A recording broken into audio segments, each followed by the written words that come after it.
যারা বলেছিলেন আমরা পালাই না, তারা জানি না এখন কিভাবে কোথায় গেলেন।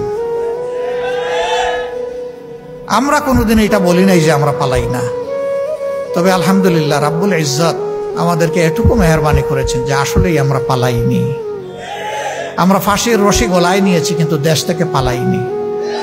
আমাদের একজন, তিনি আমেরিকায় ছিলেন স্বাভাবিক কাজে, সেই সময় বন্ধু বান্ধব তাকে নিষেধ করেছে, ডোন্ট কাম ব্যাক। তিনি বলছেন কেন?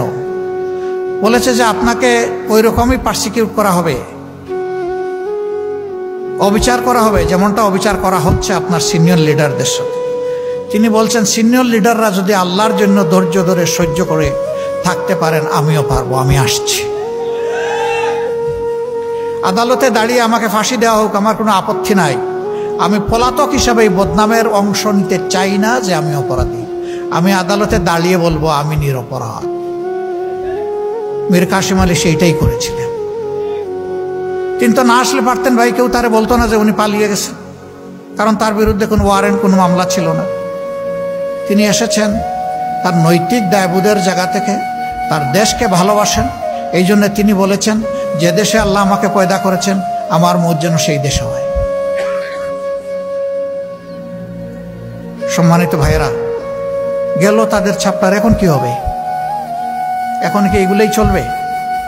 আগামীতেও কি একটা দুর্নীতিবাজ সরকার এসে আমাদের সব লন্ডভন্ড করে দেবে? আগামীতেও সন্ত্রাসীরা এসে আমাদের উপর আবার ছড়ি ঘুরাবে? আগামীতে আমাদের মা বোনদের ইজ্জত নিয়ে আবার টানাহেঁচড়া করা হবে?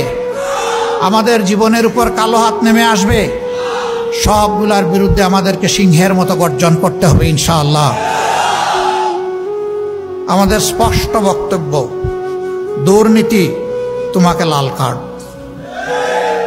সন্ত্রাস তোমাকে একেবারেই কালো কার্ড,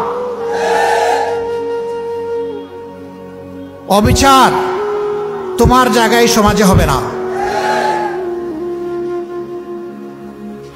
একটা দুর্নীতিমুক্ত, সামাজিক সুবিচারে পরিপূর্ণ, একটা ভারসাম্যপূর্ণ অর্থনীতির দেশ হিসাবে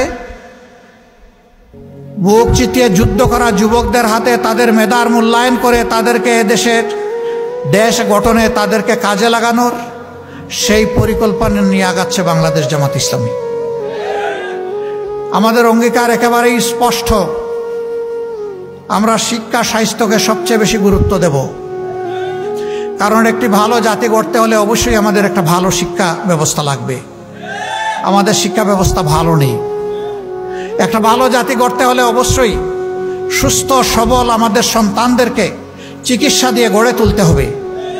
আমাদের স্বাস্থ্য ব্যবস্থা সেরকমটা নয়, ভঙ্গুর স্বাস্থ্য ব্যবস্থা। আমাদের দ্বিতীয় অগ্রাধিকার হচ্ছে দুর্নীতির বিরুদ্ধে আমাদের লড়াই। আল্লাহ ক্ষমতায় কারে নিবে না নিবে উই ডোন্ট নো। এই অ্যালটমেন্ট আসবে ইনশাআল্লাহ আসমান থেকে।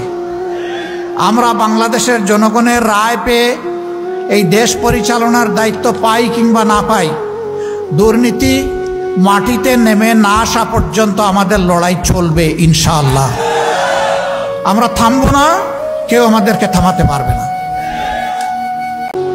আমাদের স্পষ্ট বক্তব্য, দুর্নীতি তোমাকে লাল কার্ড, সন্ত্রাস তোমাকে একেবারেই কালো কার্ড, অবিচার তোমার জায়গায় সমাজে হবে না। একটা দুর্নীতিমুক্ত, সামাজিক সুবিচারে পরিপূর্ণ, একটা ভারসাম্যপূর্ণ অর্থনীতির দেশ হিসাবে বুক চিতিয়ে যুদ্ধ করা যুবকদের হাতে তাদের মেধার মূল্যায়ন করে তাদেরকে এদেশের দেশ গঠনে তাদেরকে কাজে লাগানোর সেই পরিকল্পনা নিয়ে আগাচ্ছে বাংলাদেশ জামাত ইসলামী।